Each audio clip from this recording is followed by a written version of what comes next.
በዚህ ሂደት ውስጥ የታዩ ችግሮች ፕሪቶሪያ ፈጻጸምና የታዩ ችግሮች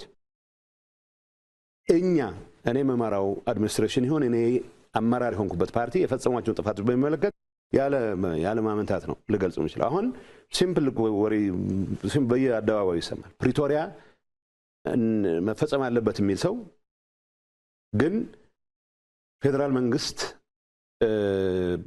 የፌደራል ተቋማት የሰጧቸውን ውሳኔዎች አልቀበልም ፈለክም አልፈለክም ይሄን አደርጋለሁ ብሎ ደግሞ ይላል። ምንም እንትን የለውም። አሁን ይሄን ኮንትራዲክሽን እንዴት ነው የምታስታርቀው? ፓርቲ ሰራዊት የለውም።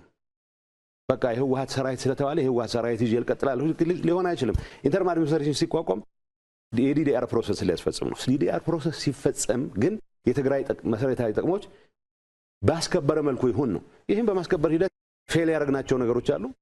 ግን ደግሞ እስካሁን መሄድንባቸው ርቀቶች ሁሉም ነገር እገሌ ብቻ ነው የፈጸመው ብለህ ልትሞግታ እንደ ምስክር በግልጽ የምናገረው አሁን የሚገመገምበት መድረክ ይኖራል።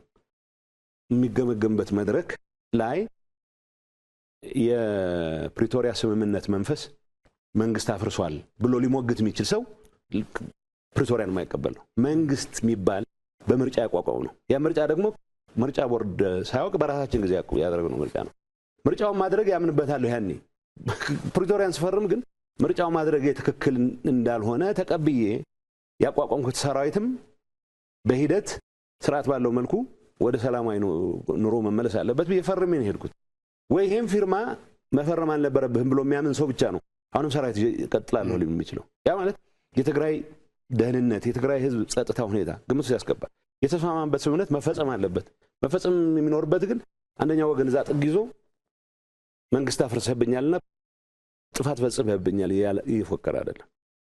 በቅን ልቦና ፕሪቶሪያ ተርሞች የትግራይን ህዝብ በሚያረጋግጥ መልኩ እንዲፈጸሙ የራሱ የድርሻውን በመወጣት ብቻ ነው። የሚያሳዝነኝ እኔ አስተዳዳሪ በነበርኩበት ጊዜ መፈጸም የነበረባቸው ነገሮች ለመፈጸም የሚያስችል በቂ ፍጥነት ያልያዝን መሆናችን ነው። በፌደራል መንግስቱ ያጠፋውን ጥፋት ለመወቀስ በቂ ጊዜ ያለን በቂ ጊዜም ወቅሰናል። ፕሪቶሪያ ይሄንበት ሂደት እንደተባለው ብዙ ለማደናቀፍ የተደረጉ ጥረቶች ነበሩ። በእኛ በኩል እንዳልኩት ከዛ ኋላ የተፈጠረው ነው ማተር የሚያደርገው እንጂ የድርድሩ ሂደት ለማሰናከል የሚያስችል እዚህ ገባ የሚባል እንትን አልነበረብንም። ጣልቃ ገብነት አልነበረ